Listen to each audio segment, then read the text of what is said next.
मित्रांनो, ही माझ्या हातामध्ये टोमॅटोची सेमिनसची ही जे आहे ती व्हेरायटी आहे। तर इथं तुम्ही बघू शकता पूर्ण बेड जे आहे ते या शेतामध्ये आम्ही सध्या टोमॅटो लागवडीसाठी जे आहे ते पाडून घेतलेले आहे। तर या बेडची साईज मित्रांनो 4x2 वर हे जे बेड आहे ते पाडलेले आहे, म्हणजे 4 फूट जे आहे ते याच्यामध्ये डिस्टन्स आहे आणि 2 फूट हे बेड जे आहे ते रुंदीला आहे।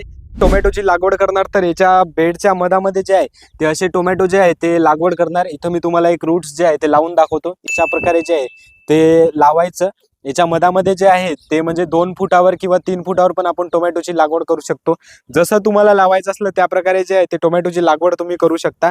आणि या साईडनं जे आहे ते मित्रांनो, म्हणजे या साईडनं या भऱ्याच्या म्हणजे या बेडच्या साईडला तुम्ही कोणतं पण पीक दुसरं टोमॅटोची म्हणजे टोमॅटोची ग्रोथ होईपर्यंत तुम्ही या साईडनं पण पीक जे आहे ते मल्टीक्रॉपिंग या शेतामध्ये जे आहे ते या बेडवर जे आहे ते घेऊ शकता। आणि टोमॅटोची फार्मिंग जे आहे ते खूप चांगल्या प्रकारे जे आहे तुम्ही या बेडवर जे आहे ते करू शकता।